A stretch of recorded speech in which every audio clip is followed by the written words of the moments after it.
Сәулет құрылыс бақылау басқармасы береді. Бұдан 10 соттық жердің кезегінде тұр. Алдағы ем жоқ. халыққа қызмет көрсету Төтенше жағдайлар департаменті қаламызда. Қазір Наурыз тұрғын үй бағдарламасына құжат қабылдады. Сөйлейсіз өтініш? Давайте. Аха.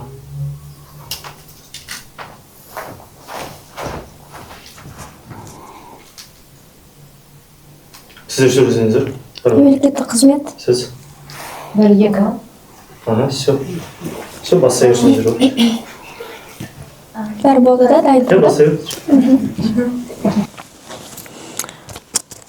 Құрметті көрермендер, бүгін бізде екінші түсірілім халықпен бірге подкаст жобасы. Бүгін бізде студиямызда Мұрат Сейілбекұлы, Батыс Қазақстан облысының мемлекеттік қызмет істер агенттігі департаментінің басшысы. Қош келдіңіз. Бүгін бізде ең басты талқыланатын мәселе ол мемлекеттік қызмет және олардың ашықтығы және сыбайлас жемқорлық тақырыбында болады. Көрермендерге жазарымен түсіндіріп өтейінші. Жалпы біздің подкаст жобамыздың мақсаты ол мемлекеттік органдардың жұмысын, құзыретін халыққа ашық түсіндіре білу, халықтың арасында ақпараттық байланысты орнату және мемлекеттік қызметкерлердің жұмысын көрсете білу осы болып табылады. Енді сізге сұрағым бар, осы бірінші сұрақ. Осындай медиа жобалар бізге қажет пе? Және бұл халықпен мемлекеттік орган арасында қаншалықты жақындық орнатады деп ойлайсыз? Қайырлы күн, құрметті көрермендер. Біріншіден сіздерге осы жобада бастамаларыңызда сәттілік тілейміз. Жаңа сұрағыңызға жауап беретін болсақ, кез келген мемлекеттік қызметші өзінің қызметінде ашықтықты қамтамасыз ету керек. Сол себептен менің ойымша кез келген алаңда халыққа немесе басқа да үкіметтік емес ұйымдардың өкілдеріне өзінің негізгі қызмет туралы, негізгі жұмыс туралы ақпаратты жеткізе білу кез келген алаңда болады деп есептеймін. Себебі қазіргі таңда енді бұрынғыдай тек қана бұқаралық ақпарат құралдары тек теледидар мен негізгі басылымдар емес, соған қоса басқа да интернет платформалар бар. Соның аясында қазіргі таңда кеңінен ақпаратты таратуға болады. Біздер қазір деген шоу-бизнес өкілдерінің өмірін, өнерін жатқа білеміз ғой, шыны керекті. Мен ойлаймын, бұл Қазақстанда енді көбіне подкаст жобалары барлығы 80-90% ол шоу-бизнес, ал қазір осындай жобалар көбейсе жақсы болар еді деп. Подкасттың аясында жаңағы өзінің негізгі жұмысы немесе күнделікті болып жатқан заңнамалық өзгерістер туралы ақпаратты толығымен беруге болады және оны қызықты форматта халыққа жеткізе білетін болсақ, менің ойымша ол өте тиімді болады. Жақсы, рахмет. Мұрат Сейілбекұлы, біздің келесі сұрағымыз, енді қазір бәрі өзгеріске шығып жатыр, өзіңіз білесіз, жақында осы парламент отырысында мемлекеттік қызметкерлерге қатысты өзгерістер көп қаралып жатыр. Сол орайда сіз қалай ойлайсыз, сол өзгерістердің қандай жаңашылдығы бар, мемлекеттік жаңағы қызмет істейтін адамдардың құқығы қорғала ма? Міндетті түрде ол заңсыз-ақ қазіргі таңда мемлекеттік қызметшілердің құқықтары мемлекеттік қызмет туралы заң және еңбек кодексімен қорғалу көзделген. Оның негізгі жалпы заң туралы айтатын болсақ, қазіргі таңда аталған заң парламенттің мәжілісінде қаралып жатыр.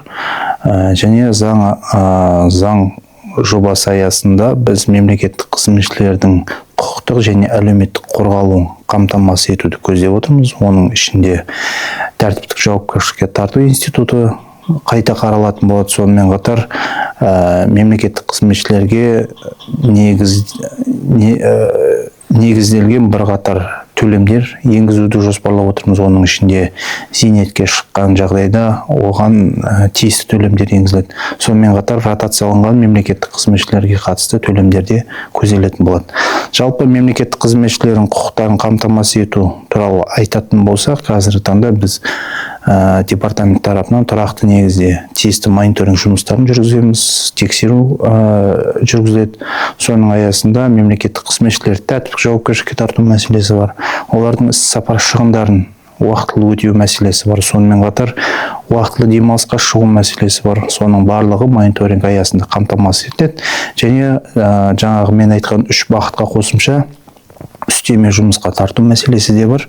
Соның аясында біз ақпараттық жүйелерді сонымен қатар басқа да көздерді, мәліметтерді алу көздерін саралап, зерттеп, содан кейін тиісті оның нәтижелері бойынша мемлекеттік органдарға ұсыным енгіземіз. Мысал ретінде айтатын болсақ, осы жылдың 1 тоқсанында біз 314 мемлекеттік қызметшінің құқығын қамтамасыз еттік. Оның ішінде оларды бірқатар заңнамалық талаптарды сақтамай отырып тәртіптік жауапкершілікке тарту мәселесі бар. Сонымен қатар іс-сапар шығындарын уақытылы өтемеу мәселесі бар. Және демалыс мереке күндері жұмысқа тиісті бұйрықты рәсімдемей жұмысқа тарту мәселесі бар. Соның барлығы бойынша біз тиісті нұсқама енгізілдік. Оның нәтижесі бойынша жаңа 4 миллион теңгеге жуық мемлекеттік қызметшілерге іс-сапар шығындар өтелді.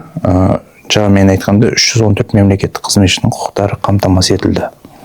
Ал енді қазіргі таңда жас маман мемлекеттік қызметкер келетін, соларға қандай талаптар қойылады, орналасу тәртібі қандай, неден бастауға болады? Мысалы, оны көбі біле бермейді.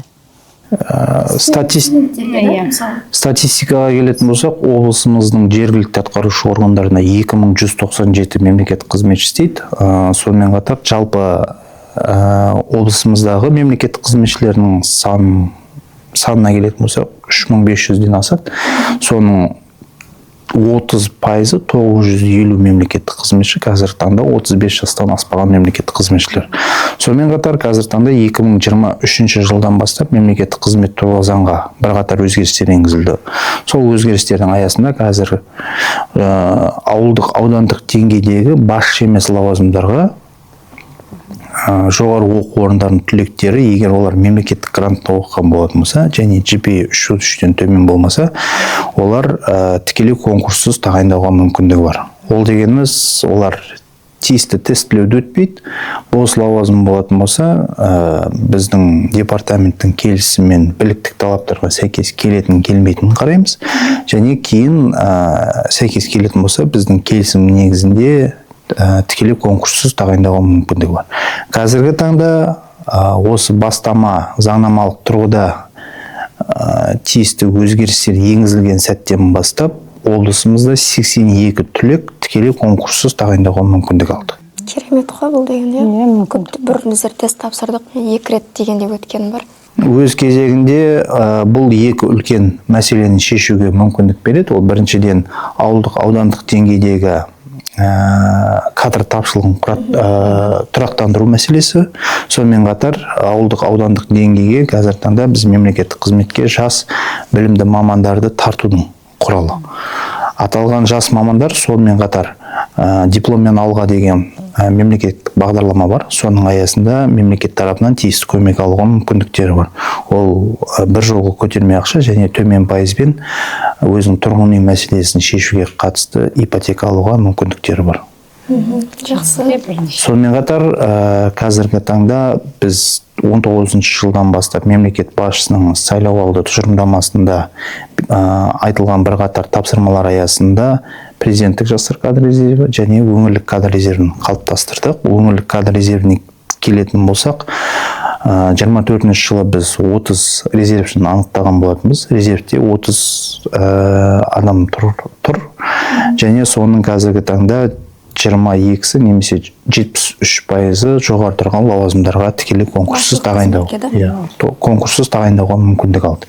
Бұл жаңа меритократия қағидатының сөзде емес, іс жүзінде жұмыс істеп жатқанын көрсетеді. Онда жас мөлшері шектелген ба? 35 жастан аспауы тиіс, және Біздердің жасымыз кетіп қалды. 35 жастан аспауы тиіс, және жұмыс өтілі қажет етеді. Президенттік резервке 5 жыл болатын болса, өңірлік резервке 3 жыл болу керек. Бұл деген жастарға үлкен мүмкіндік, да? Басшылық қызметке. Жаңа мен айтқан резервтер және президенттік жастар кадр резерві өңірлік резервтің аясында біз әлеуметтік лифт ретінде жастарға үлкен қолдау мүмкіндік беріп отырмыз. Және жаңағы мен айтқан ауылдық, аудандық деңгейде жас түлектер жоғары оқу орындарын аяқталған сәттен бастап 1 жылдың ішінде тікелей конкурс тағайындауға. Жақсы, рахмет. Жақсы, рахмет. Енді жалпы мемлекеттік қызметкерлер бар ғой. Мен өзім мемлекеттік қызметкермін, декреттемін, тағы да айтып өтейін.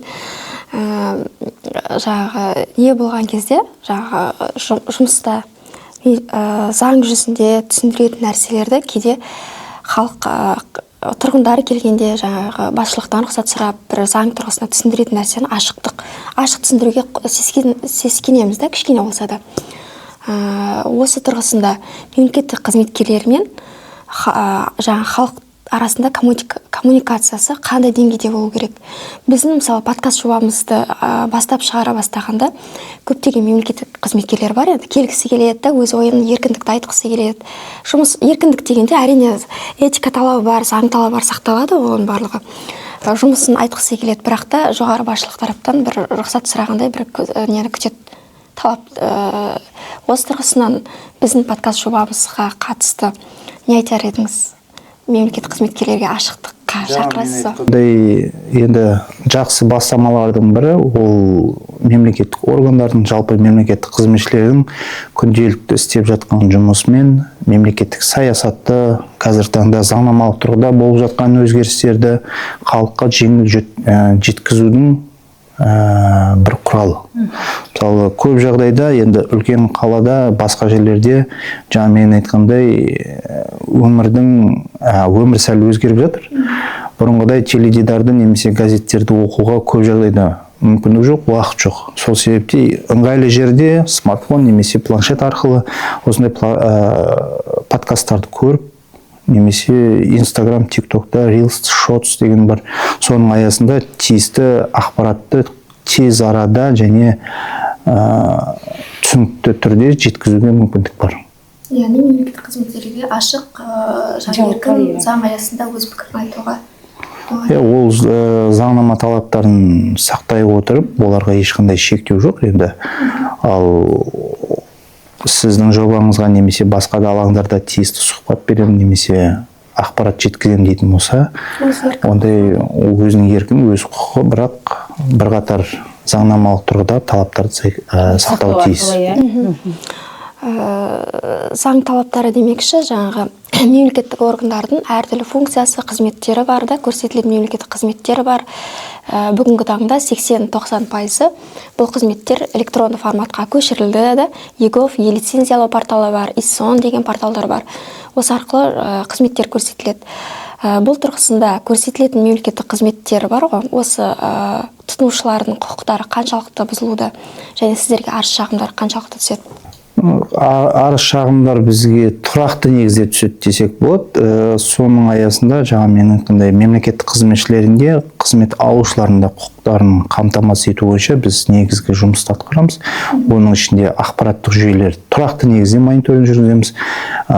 Бұрын біздің жұмысымыздың форматы бұрынғыдай емес, қазір біз проактивті түрде ақпараттық жүйелер тұрақты негізде мониторинг жасаймыз. Соның аясында егер біз бұзушылықтарды көріп отырсақ, арыз шағым күтпей біз өзіміз мемлекеттік органға тиісті нұсқама хат жіберіп, сол бұзылған құқықтарын қалпына келтіреміз. Алдын ала. Сонымен қатар арыз шағымның өзі келіп түсетін болса, біз мемлекеттік орган немесе қызмет беруші органдарға қатысты тексеру жұмыстарын жүргіземіз, немесе мониторинг жұмыстары. Соның аясында жаңағы барлық мән-жайларды анықтап, оның нәтижесі бойынша тиісті шаралар атқарылады. Қазіргі таңда бізде осы 1-90-ның қорытындысы бойынша 360 қызмет алушының құқықтары қамтамасыз етілді. Ол мониторинг жұмыстары және жаңа мен айтқан біздің өз уәкілетті орган ретінде келіп түскен арыз шағымдардың негізінде жүргізген тексерулердің нәтижелері. 390 біраз көп. 360. Көбейіп жатыр екен, 360 болса. Енді бұл жұмыс жаңа мен айтқандай қазір көрсетілетін қызметтердің тізілімде бізде 94% мемлекеттік қызметтер толығымен электрондық форматқа ауыстырылған ғой. Сол себепте ақпараттық жүйелерді мониторингілеу аясында бізге бұл жұмыс бірқатар оңтайландырды. Бұрынғыдай қағаз нұсқасындағыдай емес, мекемеге барып тексеру қажет жоқ. Ақпараттық жүйелерде бізде тиісті қолжетімділік бар. Соның аясында біз тиісті мониторинг жұмыстарын жүргіземіз. Енді осы тақырыптан көп ауытқымайық, ең бір маңызды сұрақтардың бірі сыбайлас жемқорлық. Сол фактілер біздің облысымызда азайды ма, қандай шаралар қолданылып жатыр, сол туралы толығырақ айтып кетсеңіз. Мемлекет басшысының өткен жылғы 30 маусымдағы жарлығымен мемлекеттік қызмет істері агенттігіне бірқатар функциялар берілді. Сол функцияларды атқару аясында қазіргі таңда біз сыбайлас жемқорлық көріністерінің профилактикасын және тиісті тәуекелдерді анықтау, олар төмендету бойынша жұмыс атқарып жатырмыз. Соның аясында біз кеңінен профилактикалық бағытта түсіндірме жұмысына аса назар аударып жатырмыз. Себебі түсіндіру аясында біз тиісті мәдениетті қалыптастыруымыз керек, және мемлекеттік қызметшілер болсын, басқа да квазимемлекеттік сектор, қоғам арасында сыбайлас жемқорлық көріністерін барынша төмендетуіміз тиіс. Сол аясында қазіргі таңда біз тиісті түсіндірме, кездесу жұмыстарында жүргізіп жатырмыз. Сонымен қатар қазіргі қойылатын талаптардың негізінде әр топтық деп айтамыз ғой, қоғамдағы топтарға арнайы жастар болсын, немесе орта жастағы, жасы үлкен аға буын халыққа тиісті жаңағы арнайы түсіндірме роликтерді түсіріп, соны кеңінен таратып жатырмыз. Енді жұмыстан кішкене ауыссақ, жұмыс дегенде жұмыс барысында сұрақ көп. Мемлекеттік қызметкерлерде жыл сайын спартакиада болады. Спорттық жарыстар, волейбол бар, шахматы бар, футболы бар, барлығы. Мен өзім шахматқа қатысқам, да? 3-ші орын, 2-ші орын, 1-ші орын топтық жарыста алдым. Ана орын алып отқан кезде алғыс хат береді, сен ана премиялық нені күтесің ғой, пендешілік болғасын. Енді алдағы уақытта алғыс хатпен бірге осы мемлекеттік қызметкерлерге жаңа ынталандыру ретінде премия ма, ынталандыру сыйлығы ма мемлекет тарапынан қарастырыла ма, әлде бұл жоспарда бар? Жоқ, оны нақты белгілі бір жетістіктерге қол жеткізгені үшін міндетті түрде премия болады деген заңнамалық тұрғыда ешқандай талап жоқ. Бірақ қазіргі таңда мемлекеттік органдарда бір жолғы сыйақы дейміз ғой, премия. Ол тек қана үнемделген қаражат болатын болса беріледі. Госорган өзі. Иә, тиісті үнемделген қаражат болатын болса, соның аясында тиісті төлемдер жүргізіледі. Ол міндеттейтін, менің ойымша қазіргі таңда сәл қиыншылықтар тудыру мүмкін. Сол себепте сонымен қатар мемлекеттік қызметші, жаңа сіз айтқан спартакиада немесе басқа да қоғамдық жұмысқа араласу, ол өзінің еркін форматтағы өзінің таңдауы. Сол себепте ол жаңағы еркін форматта өзінің таңдау ретінде жеткізген жетістіктерге жұмыста сыйақы күту, менің ойымша сәл дұрыс емес деп. Енді келесі сұрағымыз сізге, Марат Селбекұлы, қазіргі таңда мемлекеттік қызмет осы жүйе өте қиын, сондай бір қорқыныш сияқты болады. Біреулер айтады, ой, демалыссыз жұмыс істейміз дейді. Мысалға, сол тарапта қандай маңыздылығы бар, артықшылығы бар, жас келген мысалға маманға қандай өз тарапыңыздан кеңес бере аласыз? Енді мемлекеттік қызмет қиын деген ұғым менің ойымша сәл дұрыс емес. Мемлекеттік қызметке келген кезде ол азамат тиісті таңдау жасайды. Себебі мемлекеттік қызметке келе тұра мен байып кетем деген оймен келетін болса, ол қате ғой. Мемлекеттік қызметте сен өзің жинаған тәжірибе білімің негізінде еліміздің дамуына тиісті үлес қосам, және соның нәтижесін көрем дейтін азаматтар патриот болу керек, және соның негізінде өзінің жұмысын адал, тиімді атқару керек. Сол тек қана сол ұғыммен келетін болса, еліміздің, өңіріміздің дамуына өзінің үлесін қоса білетін болады. Ал үстеме жұмыс немесе басқа да бірқатар факторларға келетін болса, ол бойынша тиісті заңнамалық тұрғыда тиісті шешімдер рәсімделу керек. Жаңа мен айтқан үстеме жұмыс, мереке күндері жұмыстар.